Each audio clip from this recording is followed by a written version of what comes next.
Praise the lord. హల్లెలూయా.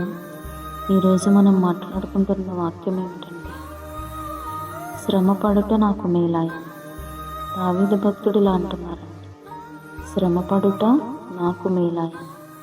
ఏమిటి ఈ వాక్యం అంటే, శ్రమ పడుటలో మేలేముంది అని ఆలోచన చేస్తూ ఉన్నారు. నిజమేనండి, శ్రమలంటే ఎవరు ఇష్టపడతారు? ఎప్పుడు సంతోషంగా ఉండాలని ఆలోచన చేస్తూ ఉంటారు మానవులంతా. కానీ శ్రమ లేకపోతే క్రైస్తవ జీవితానికి అర్థం ఉందా? ఆలోచన చేయండి. నిజముగా ఒక ముళ్ళు, ఒక శ్రమ లేనిదే మనం దేవుణ్ణి హత్తుకొని ఉంటామా? నీవు శ్రమలో ఉన్నప్పుడు ఎలా ప్రార్థిస్తున్నావు? అదే ఏ బాధ లేనప్పుడు ఎలా ప్రార్థిస్తున్నావు? మనం ఆలోచన చేయాలి. అదే శ్రమలో నలిగిపోతున్నప్పుడు నీ ప్రార్థన ఎలా ఉంటుందంటే, నీ కన్నీరు ఆగకుండా, నువ్వు మోకాళ్ళ మీద దిగకుండా దేవుని ప్రయాసపడేవాడిలా ఉంటావండి.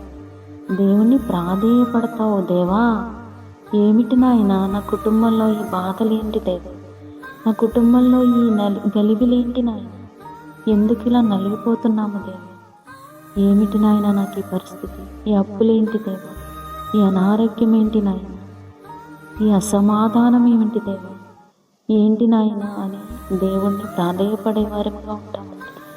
పగలు రాత్రి తేడా లేకుండా దేవుడి సన్నిధిలో మోకరించే వారిగా ఉంటాం. అదే నీకు శ్రమ లేకపోతే దేవుడిని నువ్వు గమనించగలవా? దేవుడి క్రియలు నువ్వు గమనించగలవా? దేవుడిని నువ్వు గుర్తు చేసుకుంటావా? కానీ శ్రమ వెనుక ఎప్పుడూ శ్రమేనా అని ఆలోచన చేయకూడదు. ఆ శ్రమ వెనుక దేవుడు మనకు దాచిపెట్టిన గొప్ప బహుమానము నేను అందుకోవాలి. ఈ శ్రమని నేను తట్టుకొని దేవుడు మనకిచ్చే గొప్ప బహుమానం ఏమిటి, నేను అది అందుకోవాలి అని పట్టుదలతో శ్రమలో నిలబడిన వారే దేవుడిచ్చే గొప్ప బహుమానాన్ని అందుకుంటారండి. ఆత్మీయ స్థితిలో గొప్ప అంతస్తులో ఉంటారు. వారే దేవుని బిడ్డలను పడతారు. వారే నిజమైన దేవుని బిడ్డలను. ఈ మాట మాత్రం శ్రమ పొందిన వారికి బాగా అర్థమవుతుంది. ఆ శ్రమలు గెలిచిన వారు నిజంగా ఇది నా కోసమే కదా అనుకుంటారు. హల్లెలూయా.